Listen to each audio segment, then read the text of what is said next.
Vou falar boa tarde, né? Boa tarde mais uma vez. Hoje é o nosso último encontro, 12º encontro da obra Liberados Somos Concluídos. E é especial esse encontro. A gente faz ele no dia 12 de maio, que para os budistas é considerado o dia de Buda, da iluminação, né? Siddhartha Gautama. Então, olha que dia especial que a gente vai fazer esse 12º e último encontro da obra Liberados Somos Concluídos. Outra coisa que eu gostaria de dizer, gente, olha só, né? 12 encontros desse livro. E assim, não é fácil estudar, não é fácil estar aqui às segundas-feiras. A gente sabe como a gente faz tantas coisas, tantos afazeres. Quem é mãe, né, tem os filhos aí para cuidar. Então, para que a gente chegue, o que a gente assista depois, não é simples. Precisa de um esforço especial e também, né, de uma, vamos dizer assim, de algo que impulsiona, que é essa busca por algo, por uma nova perspectiva, para nos auxiliar no dia a dia. Então, assim, parabéns, né, para aquelas que estão aqui, tanto presencialmente na segunda, às 2 horas, quanto para quem consegue assistir depois, porque realmente não é simples. Saibam que vocês todas, nós todas, né, estamos fazendo um movimento diferente, um movimento de crescimento aí a partir dessas leituras que são sempre tão ricas, né, para nós. E hoje, né, a gente vai falar, né, um pouquinho mais aqui, concluindo essa obra maravilhosa que Bert trouxe. E eu quero trazer esse último trechinho, né, que a gente falou muito sobre ele no último encontro, que é sobre o quanto o encontro das vítimas com os agressores pode promover a paz em ambas as esferas. Nesse trecho sobre a reparação, ele reforça, e a gente vai começar a partir daqui, da página 131, para quem está acompanhando com o livro, ele reforça dizendo o seguinte: algumas vezes, os vivos também precisam encontrar os mortos, encará-los e deixar que sejam encarados por eles. Em primeiro lugar, aqueles que são culpados pelos mortos, e em seguida, aqueles que auferiram alguma vantagem do destino cruel de seus concidadãos judeus. Aqui ele estava falando especificamente dos judeus, mas isso serve para qualquer pessoa, para qualquer grupo. Em muitas constelações, veio à luz que os indivíduos injustiçados individualmente ocupam as almas daqueles que cometeram a injustiça ou que auferiram o lucro de sua infelicidade. Não só as duas, não só as suas, mas também de seus descendentes. Isso aqui é uma parte assim fundamental que ele traz nessa obra em vários momentos, de forma diferente, mas que a gente precisa se lembrar que a vida não começa com a gente e ela não se extingue com a gente, a vida continua. Mesmo para quem não entende, não acredita em reencarnação, né, ainda não pensou sobre isso, imagina que a vida começou muito antes com os nossos antepassados que nos precederam e não conosco, né? Boa tarde, a Lília chegou também. Então, para a gente entender isso aqui, gente, então as coisas que vão acontecendo no nosso sistema familiar, elas não ficam impunes. Então, se alguém matou outra pessoa, aquela discórdia, ela vai ficar como se fosse uma marca profunda no sistema e ela vai precisar ser reparada. E aqui ele está trazendo muito essa questão individual, né? Quando ele fala que às vezes os vivos têm que encarar os mortos, pode ser um descendente, né? Quando está fazendo a constelação através de um representante, mas é necessário olhar para aquilo que doeu no outro, para aquilo que eu obtive vantagem de ter ficado e o outro ter falecido. Então, assim, é muito importante que a gente saiba que é melhor que a gente resolva as nossas questões em vida, porque depois essas questões, quando elas não são resolvidas em vida, elas se perpetuam aí passando de geração em geração até que a gente possa fazer uma reconciliação disso, né? E a gente precisa ter muito claro, né, gente, essa teoria, porque é na hora da prática, é na hora da dificuldade, é que a gente precisa colocar em prática mesmo, precisa trazer para o coração, para que a gente possa seguir de uma outra forma. Aqui na minha cidade, não sei se vocês ficaram sabendo, porque foi para a rede nacional, né? Na quinta-feira houve um assassinato muito trágico dentro de uma sala de aula de um rapaz de 14 anos que matou a colega de 14 anos. Ali, eles estudaram a vida toda juntos. Então, houve uma comoção muito grande nossa, porque todos nós que somos pais, principalmente, né, a gente fica extremamente assim chocado com a situação, a gente fica assim pensando como é que vai ser agora para essas famílias. E aí eu me lembrei muito de Bert nesses momentos, porque a gente precisa se colocar nos lugares, né, do pai do que matou, do pai dos pais da que morreu, e todos ali vão sofrer, né? Não tem só uma vítima, todos ali naquela situação acabaram perdendo, de certa forma, morreram junto ali com a situação. E nós também, enquanto sociedade, o que é que nós estamos fazendo que leva um jovem a cometer um ato desse? Então a gente precisa também repensar. Então as coisas são, né, acontecem para que a gente possa também repensar. E aí essas teorias, né, a teoria do Bert que ele traz, nos ajuda muito. E veio muito o tempo inteiro para mim, né, a questão do nada acontece por acaso, tá tudo certo porque tem uma ordem maior acontecendo, mas ao mesmo tempo aquela briga interna, né, aquela dor que fica de pensar, meu Deus, né, que desespero, como é que eu estaria nessa situação, como é que seria vivenciar essa situação mais de perto, porque de longe já tá difícil. Então, mas a gente precisa, nesses momentos, ancorar, né? Ter a certeza que ele traz aqui em algo maior, certeza em Deus, que a gente chama de fé, que na Cabala é a certeza na luz, enfim, né? A gente precisa contar com isso para superar esses desafios que vão aparecendo pelo caminho. Ao mesmo tempo, repensar o que é que faz com que um grupo queira exterminar o outro, que uma pessoa queira exterminar a outra, e trabalhar em prol disso, né, para que não se repita, não aconteça, porque é muito triste. Aqui tem uma parte que ele fala sobre o retorno, que ele fala, né? Ele traz um conto e, na verdade, é um trecho que traz a ideia da continuidade, vida e morte lado a lado, da unidade, que ele traz em vários pontos também da obra, como a gente já leu alguns trechos aqui. É para que a gente realmente entenda que a gente precisa, que a gente vive lado a lado com a morte o tempo inteiro. Por exemplo, isso que eu estou trazendo que aconteceu aqui na minha cidade. Quem é que imagina que você vai levar um filho para a escola e não vai voltar com ele, né? Ou que seu filho vai ficar preso?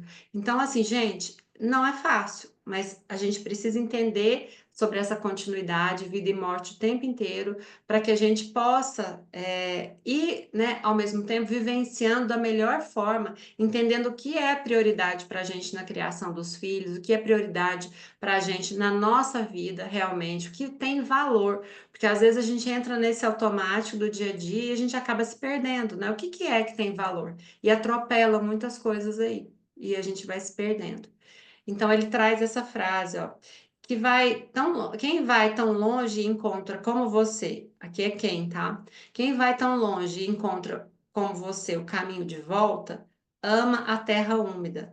Sabe que tudo cresce, também morre, e quando acaba, alimenta. Esse é um trecho que eu nem repeti, porque ele já tinha trazido, né, em outro momento aqui, de um poema, mas é que para a gente entender, né, que nós estamos assim nesse contínuo. Então, se a gente comete erros, comete crimes na nossa geração, a outra geração vai continuar, porque aquilo que acaba, mas aquilo volta de novo. E assim somos nós na nossa vida o tempo todo, né, fazendo esse grande retorno. Ele questiona também, né, voltando ainda, né, continuando ainda na questão de Jerusalém, quando Jerusalém é realmente a cidade santa, tal como aparece nas visões de Isaías e no Apocalipse de João. Ele questiona isso. Que santidade é essa? Quando é que essa cidade é santa? E ele responde: quando os antigos inimigos das guerras santas se tornarem todos eles iguais uns aos outros no reino de paz dos mortos. Imagino que todos eles voltando, olhando-se nos olhos, chorando por aquilo que sofreram, uns pelas mãos dos outros e o que cometeram uns contra os outros, devolvendo uns aos outros a sua dignidade e finalmente reconciliados, deixando o passado para trás. E os vivos? Ele pergunta. Estes veem o que os espera e dessa forma moderam as suas metas e abrem seus corações uns aos outros. Então, a gente sabendo dessa continuidade do que acontece depois da morte, que a morte não é algo que acaba com o que a gente fez aqui, tanto de bom quanto de ruim, a gente fica esperto, né? A gente modera as nossas metas, as nossas expectativas e principalmente a gente abre o nosso coração para os outros. Então, isso é muito importante que ele traz, nesse fragmento. E aqui, né, ele fala mais uma vez sobre a noite escura da alma, a noite escura do espírito. E diante da história de um participante, que eu nem reproduzi, é uma constelação até simples que ele questiona, ele fala que a vida dele mudou muito drasticamente em pouco tempo, que o trabalho não foi bem, o relacionamento não foi bem, e que ele ia fazer um documentário com crianças, né?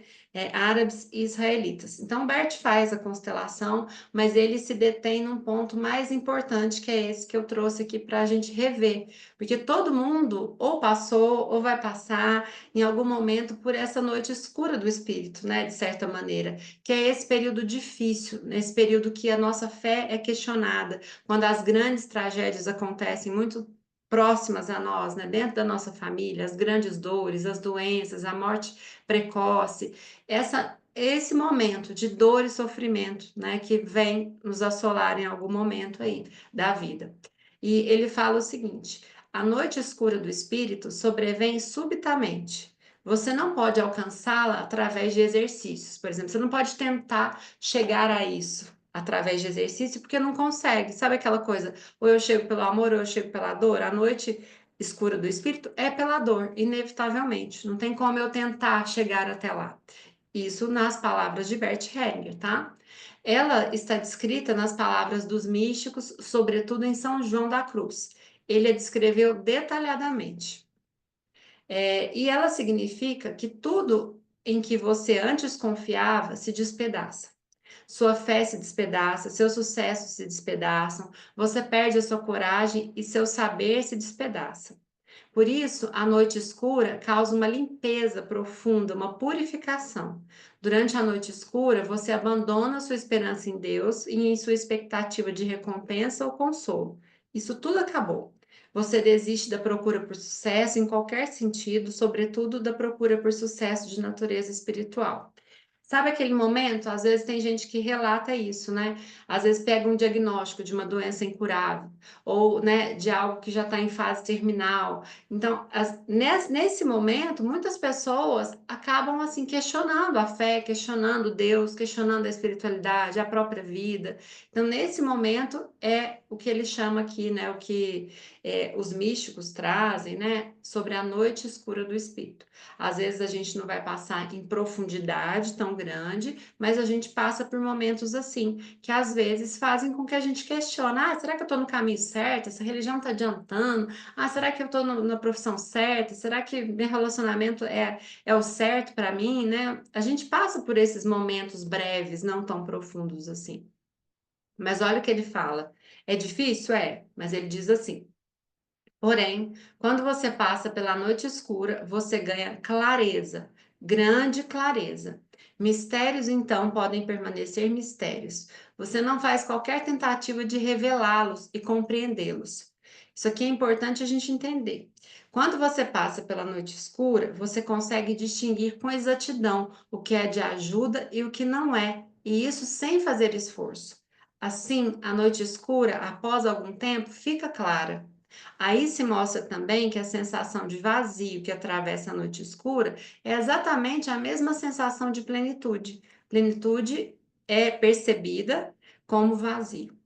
Então, gente, quando ele fala, olha só, você não faz qualquer tentativa de revelar um mistério, o mistério pode permanecer mistério, e nem de compreender, é quando a gente entra naquele processo de rendição. A gente já sofreu, pensa numa noite escura, que você já sofreu tanto, que você já se, né, você não acredita mais em nada, você teve uma baita de uma decepção ali, você está no fundo do poço. Naquele lugar ali, você vai ficar questionando, você vai ficar procurando culpado. Naquele momento ali, a gente se rende completamente àquele mistério. E é isso que é legal a gente saber. Depois de um tempo, olha só, ela passa, né? Ela fica clara. Essa noite fica mais clara para nós.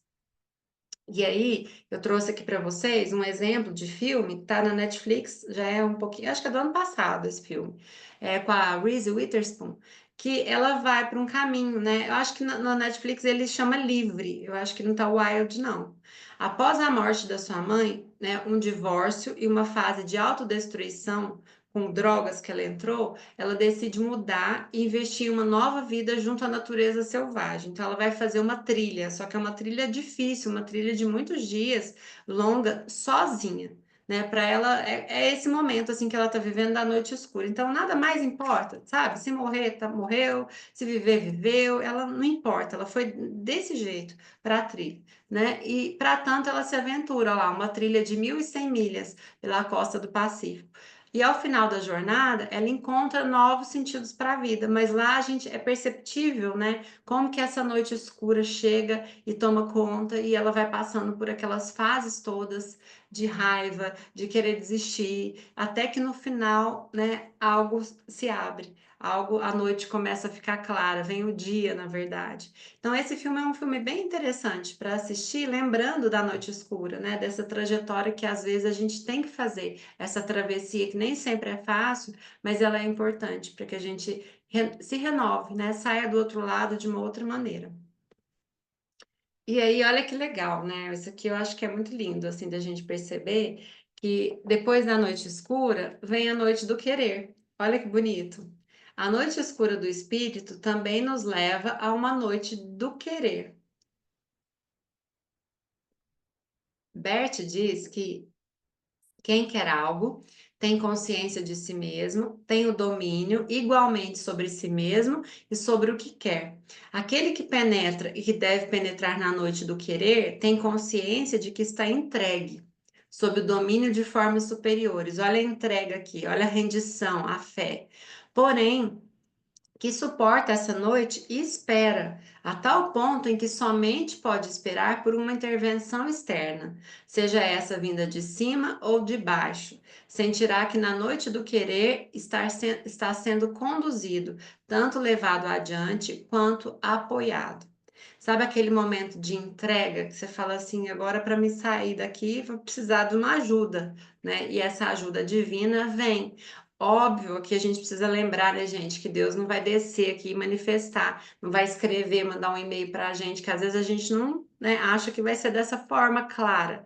E aqui a gente tem que lembrar que os códigos estão aí o tempo todo para a gente decifrar.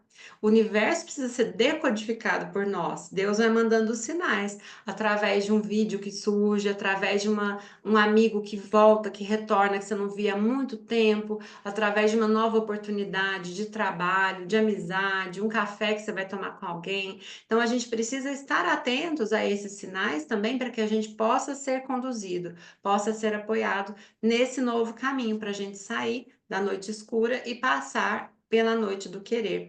Mas olha que interessante que ele fala aqui que quem quer algo tem consciência de si mesmo, tem domínio igualmente sobre si mesmo e sobre o que quer. Gente, é muito difícil, às vezes parece banal, mas pensem aí, o que é que você verdadeiramente quer? Começa a pensar. Muitas vezes a gente fica pedindo as coisas até para Deus, né? Às vezes a gente pede cura, a gente pede trabalho, a gente pede saúde, mas será que a gente realmente quer ser curado? Será que a gente realmente quer trabalhar, servir? Então, a gente precisa ter essa consciência do que nós queremos, porque é aquela frase, né? Para quem não sabe onde que quer, aonde vai, qualquer coisa serve, qualquer direção serve. Mas aqui a gente precisa saber para onde é que eu estou indo. E aí eu falei um pouquinho no início, né, de todas nós que estamos aqui estudando, né, os textos de Bert Hellinger, às segundas, ou depois a gente assiste vídeo. Não é fácil, gente, não é fácil esse querer, porque esse querer é do lado adulto nosso, né? A gente coloca isso como meta, como persistência. Não é fácil, muito melhor você ficar deitada, você dormir depois do almoço, é muito melhor você, sei lá, sair, fazer outra coisa, do que estudar, do que se colocar, do que se provar, se testar, né? Quando vem algo difícil. E se vocês estão aqui, se a gente está aqui, significa que a gente está numa caminhada legal. Então, assim, não desistam, né? Não desistam, continue essa caminhada, essa persistência de trazer uma perspectiva mais ampla, porque com certeza ela nos ajuda a passar por dificuldades que vão aparecer por aí, né? Olha o que ele traz também. Que o agir que surge dessa harmonia, quer dizer, dessa noite do querer, é imbuído de força, pode levar outros a fazerem coisas. Gente, olha o tanto de errinho, coisas, coisas extraordinárias, sem que eles se percam em algo estranho. Também a sua vontade acaba por se submeter a um querer que se tornou inerte e que, por isso mesmo, permanece ligado ao essencial e atua no que lhe for adequado. Hoje eu comecei falando que é o dia considerado para os budistas, né, de Buda. Buda era um príncipe e ele largou tudo o principado para ir compreender, né, como é que era a vida, como é que curava, como é que eram as dores humanas e o que que ele poderia fazer para sanar essas dores.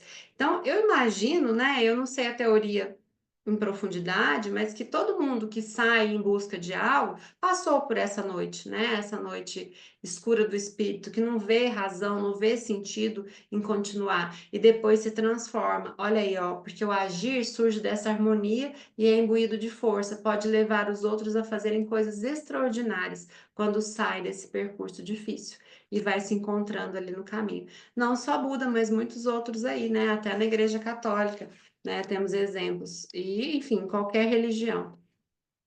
Falei dele porque hoje é considerado o dia dele. Depois o Bert traz a questão da permanência. E olha que bonito, né? A gente às vezes pensa que permanecer é a gente ficar parado. Então, eu permaneço aqui. E olha o que ele traz. Tudo que se renova permanece. Toda a vida permanece enquanto se renova continuamente. O que não se renova morre ou desmorona. Por isso, conservar significa tanto cuidar quanto renovar. Por isso, né, por exemplo, um relacionamento, uma casa, um jardim. Gente, pensem na grandeza disso aqui. Tudo que se renova permanece. Desde que a gente nasce, a gente perde células, as nossas células morrem do corpo, né? Elas vão se regenerando. Isso é vida, significa que a gente está vivendo. Se as nossas células não morressem para outras novas chegarem, a gente provavelmente já teria morrido, significaria, né, morte. Então, olha essa questão da renovação. Num casamento, não basta a gente casar e ficar parado, ser a mesma pessoa desde o início do casamento até hoje. O casamento provavelmente vai acabar, vai ficar ali morto. A gente precisa se renovar. Então, eu sou uma no dia que eu casei, eu sou uma um mês depois que eu casei, um ano depois, 15 anos depois. A gente precisa renovar. As empresas precisam trazer algo novo, né, para aquecer o coração ali dos clientes, nem que seja uma mudançazinha no rótulo, na embalagem, na forma de apresentar o produto, nos serviços. A gente precisa da renovação para que a gente permaneça. Sucesso tem a ver com isso, Bert traz também. E ele fala assim: renovar para que algo permaneça, muitas vezes também quer dizer melhorar. Somente consegue permanecer o que se desenvolve, multiplica ou aprofunda, por exemplo, um conhecimento, um juízo, uma habilidade. Então, olha que legal, né, a gente pensar nisso. Imagina uma casa também, né, quando a gente fala assim, não, eu vou fechar minha casa inteira para ninguém entrar, porque eu quero manter ela ali, conservar a minha casa, ninguém vai ficar ali. Então, ela tem que permanecer aí por anos e anos. Experimentem fechar uma casa e deixar a casa sem ninguém lá, desabitada. A casa vai dar bolor o tempo inteiro, vai mofar, vai cair, vai, enfim, ela vai acabar em pouco tempo, porque não tem renovação. Não tem renovação do ar, não tem renovação da pintura, não tem renovação da energia que entra e sai com as pessoas que ali poderiam estar. Então a gente precisa renovar roupa no guarda-roupa. Se a gente tem roupas aí de 20 anos que ninguém nem usa mais, gente, renova a roupa, né? Porque a gente precisa fazer tudo isso, esse movimento. E a gente melhora renovando, que é o que ele está trazendo aqui, né? O tempo inteiro. Ele fala assim também. Permanecer, no entanto, também quer dizer que repassamos adiante aquilo que temos, por exemplo, para os filhos ou para os alunos, amigos. Pode permanecer, se renovar ou se desenvolver, somente aquilo que deixa algo para trás, que se vai ou morre. Olha que a importância da gente se despedir das coisas antigas para que o novo possa entrar. Para que possa permanecer algo, algo tem que morrer dentro de nós, né? Se a gente se renova, algo morre. Se as células da pele se renovam, novas vão surgir. Se elas não se renovam, tá tudo aqui velho. Então a gente tem que lembrar dessa máxima o tempo inteiro. E a questão desse legado, né, da gente passar aquilo que a gente tem de bom, seja através da nossa profissão, seja através da maternidade, seja através dos amigos, de serviço voluntário que a gente se coloca, da nossa comunidade, serviço dentro das religiões, tudo isso permanece. Quando a gente for embora, aquilo vai brotar, né, nos corações, as pessoas vão lembrar, nossa, às vezes é uma pessoa que entrega um chazinho na entrada de uma casa, né, espiritual, de uma igreja, de um centro, às vezes a pessoa tá ali só entregando o chazinho, fala assim, ah, mas isso aí não é nada não, mas aquele chazinho aquece o coração, adoça a alma da pessoa, e ela vai ser lembrada, assim, constantemente, naquele lugar. Então, o que que é, né? Olha as perguntas que a gente vai trazendo na tarde de hoje. O que é que você tem compartilhado de bom, né? Que é o seu legado quase que espiritual, um legado dos seus talentos para as pessoas. Através de quais esferas da sua vida você tem feito isso? E se você não tiver feito, pensar que não está fazendo muito, não tem problema. Agora é o momento da gente renovar, recomeçar, pensar como é que você pode fazer isso a partir de agora, né? Então, é uma forma também da gente agradecer a Deus, agradecer o universo pelas bênçãos que a gente recebe. E aí ele traz a questão da alegria, né? Tão simples e tão difícil ao mesmo tempo. Gente, olha aqui esse conceito. É simples, mas é muito difícil. Alegria é o que sentimos quando entramos em harmonia com os movimentos da nossa alma, seja qual for a direção em que nos levar. Olha aí a dificuldade. Às vezes, a alma nos leva pelo caminho do sucesso e da felicidade. Às vezes, pelo caminho de uma doença, às vezes pelo caminho de uma vocação que exige nossas últimas reservas, e às vezes também pelo caminho de uma aventura da qual não podemos escapar. Mesmo assim, sentimos-nos levados nesse movimento por algo superior. Por isso, a alegria que resulta da harmonia desse movimento é calma, ela repousa em si mesma e é valiosa. Então, muitas pessoas fazem esse questionamento em terapia. Como é que eu sei que eu estou no caminho certo? Bert fala isso várias vezes aqui. Eu acho que ele é um termômetro para nós, para a gente lembrar. Quando a gente toma decisão e a gente sente assim uma calma, uma calmaria dentro de nós, você fala assim: nossa, é por aqui. Só que essa decisão sua, sem compartilhar, porque a partir do momento que a gente começa a compartilhar a decisão que foi tomada de alma, acompanhando o nosso movimento da alma, a gente compartilha com o outro não está em sintonia com o nosso movimento. E aí, às vezes, ele tira a gente daquele caminho que seria o caminho ideal para nós. Então, muitas vezes, inclusive nas constelações, a orientação do Bert, da Sofia, em alguns, né, de alguns consteladores é: faça a constelação e não compartilhe o que você vivenciou, não compartilhe o que você sentiu, pelo menos por uma semana, com ninguém. Porque quando a gente compartilha com a outra pessoa, a pessoa já traz algo dela. E aí a gente perde a força do movimento em sintonia com a nossa alma. Isso serve para as nossas decisões também. Grandes decisões. Ah, vou seguir esse caminho profissional. Sinta no seu coração que o caminho profissional que você está escolhendo traz para você, para o seu corpo? O que é que você sente?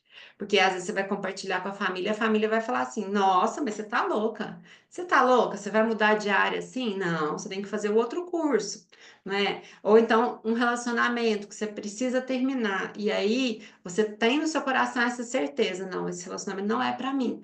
E aí você compartilha, a família, você tá louca, como é que você vai separar? Né? Então a gente precisa ter muito essa sintonia, mas para isso, autoconhecimento, a gente precisa do silêncio, para que a gente possa sentir o movimento da alma verdadeiramente quando ele chega. Ele é forte, ele carrega a gente. Eu sempre dou exemplo, gente, na minha vida que ficou muito claro esse movimento da alma quando eu tomei a decisão de fazer psicologia, sair do direito e ir para psicologia. Foi tão claro, mas foi tão claro que eu senti assim, como se umas portas do além tivessem abertas para mim. Foi uma coisa assim, quase que mágica, parece loucura, mas assim.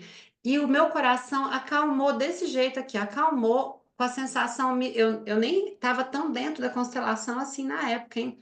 E aí me falava assim, acho que não, eu nem tinha tido contato com a constelação ainda, mas uma frase que veio é assim: agora você está no lugar certo, agora você está no seu caminho. E foi, assim, incrível o que eu senti. E sinto até hoje, até me emociono, porque eu sinto até hoje nesse caminho. E foi muito difícil eu me formar, porque foi muito sacrifício. Segunda formação, não é fácil, já com filho, casada, mas foi, assim, uma certeza tão grande que aquilo eu não tinha dúvida hora nenhuma, por mais difícil que fosse, né? Então, é nesse lugar aqui, tá? Dessa certeza calma, que repousa. Não é que a gente não vai ter dificuldade, mas a gente vai passar por ela porque a gente sabe que o caminho é esse. Outra coisa que ele traz. Nessa alegria, não sentimos o desejo de que algo seja diferente do que nos é dado, tanto em relação a nós mesmos quanto aos outros. Quando conseguimos concordar com o nosso destino e com tudo que ele exige de nós. Quando conseguimos concordar com o sofrimento, olha aqui que importante, difícil e bonito. E até mesmo com a culpa daqueles que nos são caros. Permanecemos dentro dessa alegria. Na presença de pessoas que estão dentro dessa alegria, nós nos tornamos calmos e concentrados e achamos o caminho para o essencial, para o nosso próprio centro. Essa alegria tem algo a ver com plenitude. Gente, então essa concordância não é só com coisa boa, não. A gente concorda até com sofrimento. Sabe aquele momento, né, que a gente não tem o que fazer? Enfrentando uma doença crônica, um luto, né, uma perda muito delicada. O que a gente vai fazer? A gente precisa concordar com isso que está acontecendo para a gente entrar no movimento da alma e aprender com ele. E aí, quando a gente faz esse processo, a gente ganha força. E aí fica muito mais fácil para encontrar depois a paz, a luz, né? Aqui ele traz em vários momentos, né, Hilke, que é esse autor de alguns poemas bem legais, e o que ele trouxe aqui, eu acho que já tinha até trazido, não sei se foi nessa obra, mas eu também não peguei aqui os desdobramentos, o soneto ao Orfeu que ele trouxe, mas eu peguei a essência, que é a mudança trazida por Hilke, que é justamente igual essa mudança que ele fala, a mudança em harmonia com algo superior, com os movimentos da nossa alma, por exemplo.